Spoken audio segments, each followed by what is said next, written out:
So here was my mission, to transform this trash pile into a tech workshop worthy of being a YouTube studio. I knew I was in for a doozy. I mean, I'd neglected this space for the last 7 years while I became a parent 3 times over. I already knew I was going to have to tidy and sweep and vacuum and clear out the cobwebs. But this is 2020, and I was in for a lot more than that. First of all, it turned out I wasn't alone down here. There was something scary lurking all around me. Cockroaches. So that meant fumigating, spraying, baiting and trapping, but it turned out that they had been living down here long enough to roam all over the house at night, which meant the whole building and everything in it needed to be decontaminated. And I do mean every object in the house, because these little critters leave a mess which can make you allergic and sick, and they were here for a long time undetected. We had to chuck out a ton of stuff.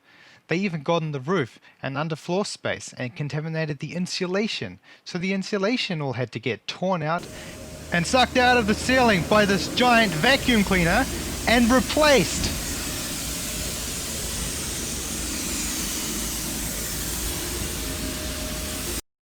After that, the studio roof was looking much nicer.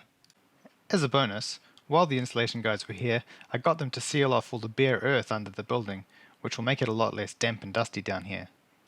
Now, while I was doing that cleanup, I discovered another creepy crawly pest. 2 of the internal walls had become infested with borer. For those who don't know, those are kind of the tame version of termites. I say tame because they don't eat your house nearly as fast, but give them time and they will still eat it.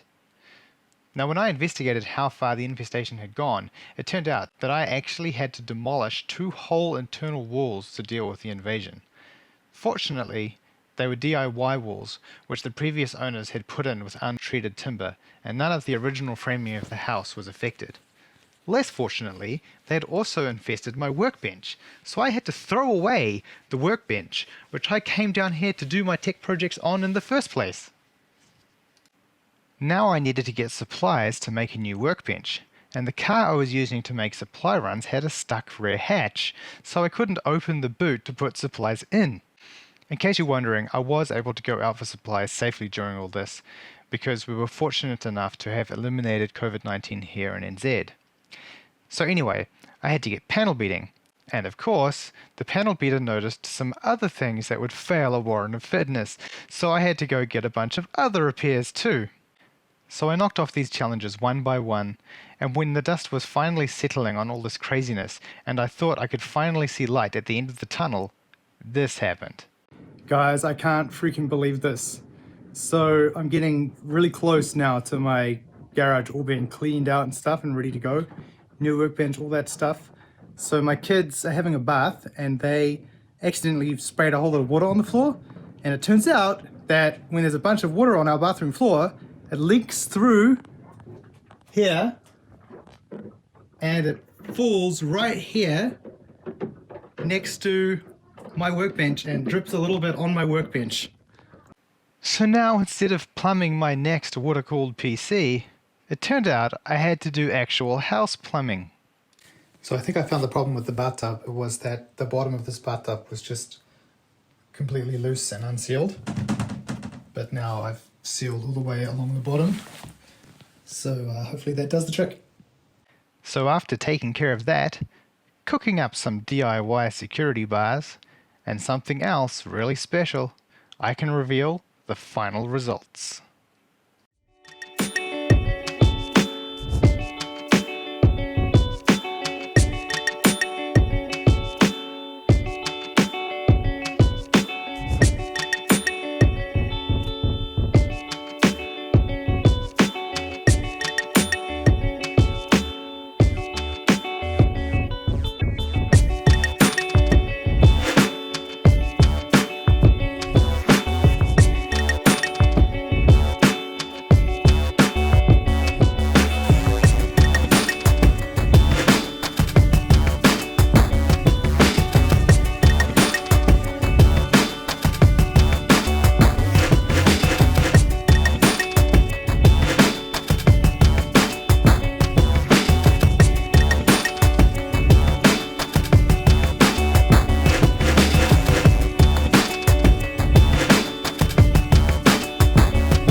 concept of this channel, called TechNoodle, is to give the viewer quick tech snacks. That is, concise, to the point content on water cooling and general PC overclocking and modding. You won't find any lengthy greetings or fluff in TechNoodle. I'll just dive straight to the valuable content. In fact, this video will be the last time you'll hear me talking about myself or my channel. My first content piece will be a custom PC water cooling orientation to give people an easy welcome into the scene. When I decided to tackle my first custom water loop, I found it very frustrating trying to get started because all the water cooling 101 videos I could find would just focus on one particular build that a creator was doing or one specific area of water cooling. So I couldn't find anything to help me get a high-level overview of the scene and to help me know what I didn't know I needed to know, if you know what I mean. Friends and family watching this, please do me a huge favor and subscribe, because when I reach my first milestone of 100 subs, I'll be able to get a custom URL and all that nice official stuff. Thank you. I appreciate you.